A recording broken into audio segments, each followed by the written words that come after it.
Hey everybody, Allie with Novella Bloom. It's been a little while since I've posted. Here I wanted to give you an update on this bed that I'm working on and one other bed. So if you saw my videos last summer, there's one where I was showing what this looked like before I started working on it. This whole bed was an extension of that lawn, and I just could not keep the lawn looking good. The sprinkler would never touch this part of the garden, and I didn't want to keep pulling the sprinkler around. So I decided to forego the lawn.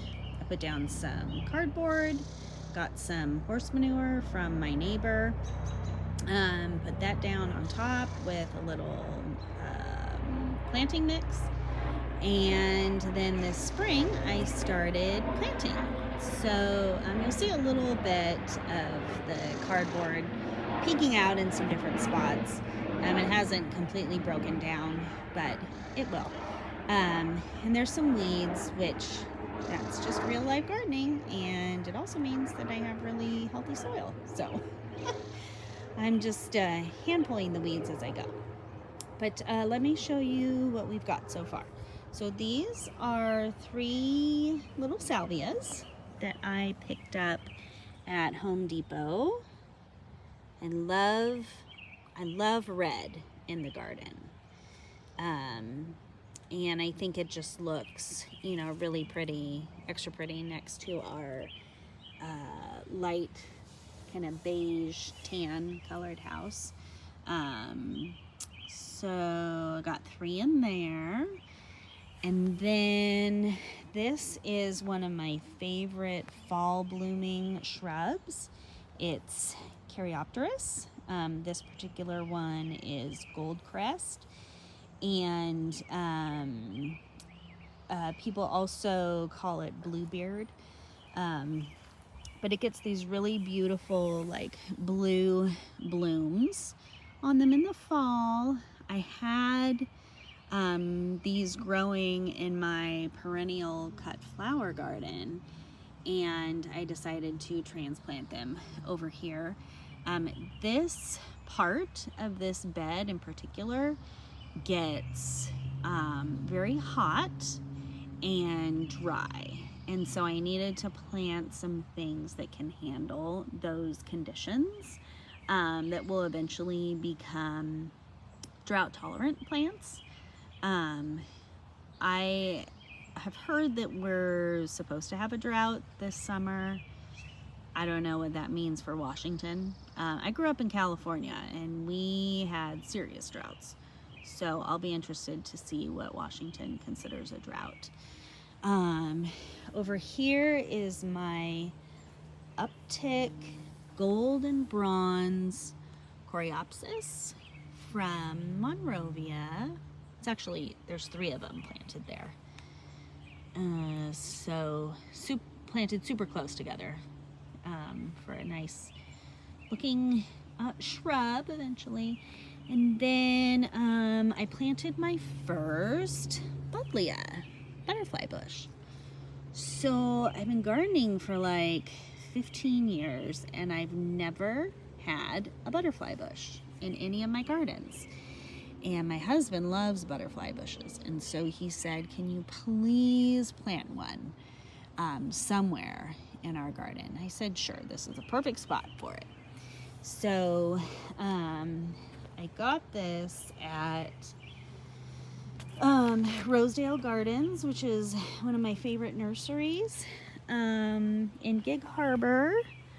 Did I say Miss Violet? It's a Miss Ruby.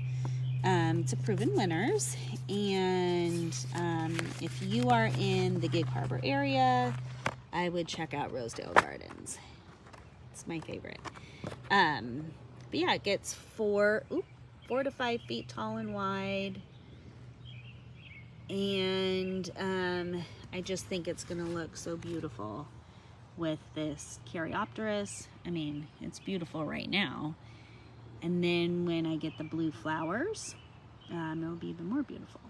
So this is the part of the bed that gets a lot of sun and can take dry plants, or plants that like to be on the drier side. This is a viburnum snowball bush. I had this planted in another part of the garden and it was getting neglected. So I dug it up early spring and brought it over here. And it gets these beautiful like white blooms that look like snowballs. A lot of people use these as hydrangea substitutes. But yeah, I'm really excited to see how this does next spring. And then I have my Genie Magnolia. Just planted this in early spring and did a quick little video on it. Underneath it are some California poppies that came with the manure from our neighbors. And when I was living in California, that's where I'm from, I didn't have poppies in my garden, and now I do here in Washington. So it's fun to have a little touch of California in my garden. Down here are a lot of weeds. I like to hand pull my weeds, so I'll get to those pretty soon. I have 3 peonies. This is it's a white one. I'm blanking on the name. This is a Carl Rosenfeld peony. I need to cut off that bloom.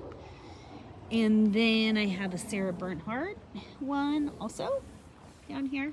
I just planted these this spring, so they're going to take a couple years to really get established. And then here's the other bed that I'm working on. So as you can see, I'm kind of just pulling the grass as I go. We had that stump right there was a blue spruce, and out of all the trees on our property, that one was my absolute favorite. And something happened this fall and winter. There was some disease that came through our area, and it was taking out lots of evergreens. And in like 2 weeks time, the tree just started dying, like from the bottom up to the top, and 3/4 of the tree was brown and losing its needles, and it was obviously not doing well. We didn't want it to fall on our house, so we decided to take it out. And we've always wanted a weeping Alaskan cedar. They do really well here in the Pacific Northwest. Tomorrow is actually our 16th wedding anniversary, and we have this tradition of picking out a tree or a plant to put in our garden. And so we decided this would be the perfect opportunity to plant that weeping cedar. So I have no idea how gnarly those blue spruce roots are, but I'm just gonna get in there and start digging the hole, and we're going to pick up the tree on Saturday, and I'm just really excited to get it in the ground. This mound right here is candy tuft. It's a beautiful white ground cover, blooms in the spring. I think again in the fall too. I'll eventually have to take that out because the cedar is going to reach all the way to the black, whatever that's called. Oh my gosh, why am I blanking on the name? You know what it is. But yeah, so when the tree is at its maturity, it will get all the way to that black stuff. This is our Crimson Queen Japanese maple. Behind that is our weeping cherry. Here's our juniper. Junipers get brown on the bottom and then a lovely green on the top. It's a little more brown and exposed now because that blue spruce is gone. But that's okay. Maybe I'll put a bench in front of it or something. This is a burning bush, which gets a beautiful fiery red in the fall. I love all the seasons here, but I think the fall might be my favorite because everything is just looking so beautiful and it's cooling down. And although I don't know, summer is a favorite too. Okay, over here is, it's splaying in the middle because I didn't cut it down this last fall, but I will this fall. But this is a hydrangea that gets, I don't remember which one it is, but it gets these beautiful blooms. So on one flower it'll have pink, violet, and a deep purple. Excuse me. Really gorgeous. And then I have some hostas planted underneath. So one of my very good friends who I taught with in the Silicon Valley, she was moving to Idaho, and she wanted to give me some of her hostas. So I gladly said yes, and they love it under this hydrangea. And then down here I have some creeping Jenny. I love creeping Jenny. I don't mind that it spreads like this, but a lot of people don't like that. So if you like creeping Jenny but you don't want it to spread, I would put it in a pot. And then growing up this arbor from Gardener's Supply, I have a blaze climbing rose planted with a purple clematis, a light purple clematis. It's not in bloom right now, but when it is, when they're both blooming together, it's absolutely beautiful. That only lasts for about a week, but it's just gorgeous. And then on the other side, I have a grape, and I also bought this grape at Rosedale Gardens, and I just wanted to have something like edible out here that I could snack on when I'm hungry, but I don't want to go back in the house and have lunch. So yeah, we're gonna have some grapes on here, and then my boxwood topiary from Monrovia. It's about 5 years old. I skipped pruning it 1 or 2 years, so I kind of tried to make up for it this year. Looks pretty good. This is my cute little birdhouse that one of my Para's husbands made for me. So nice.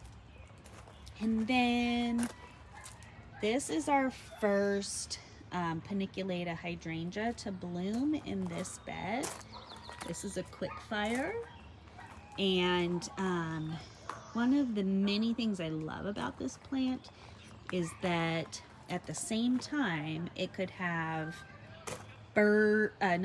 bumblebees, honeybees, hummingbirds, wasps, all working around each other, covering this hydrangea. And it's just absolutely beautiful. This one's from Proven Winners, planted it about 5 years ago. Gets up to like 8 feet tall.